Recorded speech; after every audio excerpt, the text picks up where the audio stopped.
বেশ কিছু পিম্পলস রয়েছে। আমি একটি ভিডিও করেছিলাম, অনেকেই আসলে বুঝতে পারেননি যে ছবিটা কিভাবে ক্লিন করতে হয়, ম্যানুয়ালি কিভাবে ক্লিন করবেন সেটা কিন্তু অনেকেই বুঝতে পারেননি।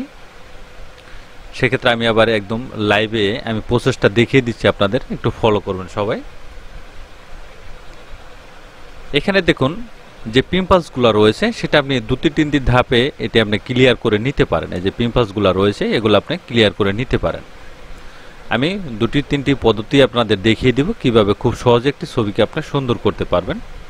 এখানে হেলিং ব্রাশ টুল দেখতে পাচ্ছেন, এই যে হেলিং ব্রাশ টুলটা আমি নিয়ে নিলাম এখান থেকে কন্ট্রোল জে বাটন প্রেস করে একটি লেয়ার আমি এখান থেকে করে নেব। একটি লেয়ার আমি ডুপ্লিকেট লেয়ার এখান থেকে করে নিলাম। এখানে কিবোর্ডের ওয়াল বাটন ধরে যে কালারটা নিয়ে নেবেন।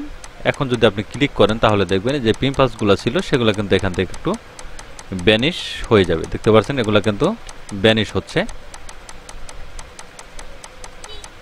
এভাবে আপনি এটা ভ্যানিশ করে নিতে পারেন। এখন যদি এখানে আপনি স্কিন করে দেন তাহলে দেখবেন এটা একটু সফট ভাবে কিন্তু হবে, একটু সফট হবে। এরকম যখন দাগ চলে আসছিল সেটা থাকবে না, একটু সফট হয়ে যাবে এখান থেকে হালকা হালকা। এটা আমি পেস্ট টুলের মাধ্যমেও কিন্তু করতে পারেন। এই যে পেস্ট টুল দেখতে পাচ্ছেন, এটার মাধ্যমে করতে পারেন। এটা এভাবে ধরবেন, ধরে এখানে এনে ছেড়ে দিবেন, তাহলে দেখবেন এই যে এগুলা থাকবে, এগুলো কিন্তু এভাবে রিমুভ হয়ে যাবে। দেখতে পাচ্ছেন পিম্পলসগুলো কিন্তু এখান থেকে চলে যাচ্ছে। এভাবে আপনি এটা করে নিতে পারেন এবং কলোনি স্ট্যাম্প টুলের মাধ্যমে কিন্তু আপনি এগুলা রিমুভ করতে পারেন। কলোনি স্ট্যাম্প টুলে গেলাম, যে কিবোর্ডে ওয়াল বাটন ধরে কালারটা নিব, এখানে যদি আমি হালকা ক্লিক করি তাহলে দেখবেন যে এগুলা কিন্তু রিমুভ হয়ে যাবে। আপনি এভাবেও আপনি করে নিতে পারেন। এখানে বেশ কিছু দাগ রয়েছে সেটিও আপনি এভাবে রিমুভ হালকা হালকা করে নিতে পারেন। করলে তাহলে দেখবেন যে বড় বড় যে পিম্পলসগুলো থাকবে সেগুলো আপনি রিমুভ করে নিতে পারেন। এটা হেলিং ব্রাশ টুলের মাধ্যমে করাটা সবচেয়ে বেটার।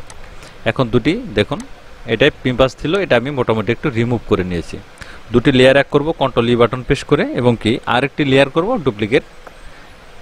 এখানে একটি ডুপ্লিকেট লেয়ার আমি করে নিলাম। এখন এটাকে কন্ট্রোল আই বাটন প্রেস করে এটাকে আমি ইনভার্ট করে নিলাম। এটার ব্লান্ডিং মোডটা চেঞ্জ করে দেব। চেঞ্জ করে দিয়ে এখানে এটাকে আমি বিবিট লাইট করে দিচ্ছি। এখন চলে যাব ফিল্টার, এই যে ফিল্টার রয়েছে এইখানে দেখবেন আদার্স, এখানে হাইপাসে একটি ক্লিক করে দিব। এরকম চলে আসবে। এটা রেডিয়াসটা আমি একটু বাড়িয়ে দেব এখান থেকে। এটা কিন্তু আপনি এখানে দেখতে পারবেন কতটুকু বেড়েছে, এটা কিন্তু এখানে দেখবেন আপনি শো করবে। এখানে এতটুকু বাড়িয়ে দিয়ে এটাকে, এটা আপনি ছবির রেজুলেশন অনুযায়ী দিবেন। আমার ছবির রেজুলেশন যতটুকু আমি ততটুকু পরিমাণ এখানে দিয়ে দিলাম। আপনারটা যদি বেশি থাকে সেক্ষেত্রে বাড়াতে কমাতে হতে পারে, সেক্ষেত্রে আপনি বাড়িয়ে কমিয়ে দিবেন। দেন ওকে করে দিচ্ছি। এখন চলে যাব আবার ফিল্টার, এখানে ব্লার, এখানে গাউসিয়ান ব্লারে একটি ক্লিক করে দেব। এখন আগে রেডিয়াসটা বাড়িয়েছিলাম, এখন এই দিকে রেডিয়াসটা আমি একটু কমিয়ে দিচ্ছি। দেন এখান থেকে ওকে করে দিব। এখানে অ্যাডেড লেয়ার মার্কস দেখতে পাচ্ছেন, এই যে অ্যাডেড লেয়ার মার্কস, এখানে একটি ক্লিক করে দেব। এখন এটাকে আবার মার্কস করে নিব। মার্কস করার জন্য কন্ট্রোল আই বাটন প্রেস করে দিলাম। দেখুন এটা কিন্তু আগের অবস্থায় এখানে চলে আসছে। এখন ব্রাশ টুলে চলে যাব। ব্রাশ টুল, এখানে ব্যাকগ্রাউন্ড ফরগ্রাউন্ড কালারটা আপনি এটা ঠিক করে নেবেন। ব্যাকগ্রাউন্ড কালারটা রাখবেন ব্ল্যাক এবং ফরগ্রাউন্ড কালারটা রাখবেন হোয়াইট। এখানে 100% করে দিবেন, এটা ফ্লোটাও 100% করে দিবেন।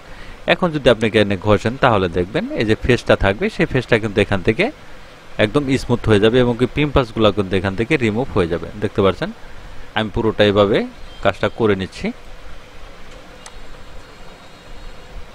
আমি পুরোটা একটু ক্লিয়ার করে নিই। এখানে যা রয়েছে সবগুলো পিম্পলস এভাবে আপনি রিমুভ করে নেবেন। দেখুন এটা কিন্তু একদম ক্লিন হয়ে যাচ্ছে। এটা আপনি এআই এর মাধ্যমেও কিন্তু করতে পারেন, তবে ম্যানুয়ালি যদি কাজ জানেন সেক্ষেত্রে ম্যানুয়ালি কাজ করাটা কিন্তু সবচেয়ে বেটার। আপনি ছবির ন্যাচারাল যে গুণমানটা থাকবে সেটা কিন্তু এখানে ঠিক থাকবে। আমি পুরোটা এইভাবে করে নিলাম। আপনার যতটুকু ফেস থাকবে পিম্পলস থাকবে ততটুকু পরিমাণ আপনি এখানে কাজটা করে নেবেন। এটা দেখুন স্মুথ কিন্তু অনেকটাই কিন্তু এখানে হয়ে গেছে। আপনি যদি কোনো ক্ষেত্রে এটা বেশি মনে করেন যে এটা বেশি হয়ে গেছে, সেক্ষেত্রে এখান থেকে আপনি হালকা একটু কমিয়ে দিতে পারেন। দেন দুটা লেয়ার এক করবেন কন্ট্রোল ই বাটন প্রেস করে। দেখুন এখন এটা কিন্তু অনেকটাই স্মুথ হয়ে গেছে, দেখতে পাচ্ছেন। এটা যদি আপনি বাড়িয়ে দেন তাহলে দেখবেন এটা কিন্তু এখানে বেশি স্মুথ হয়েছে। কমিয়ে দিতে চাইলে হালকা একটু স্মুথ ন্যাচারাল মুডটা সেটা থাকবে এখানে।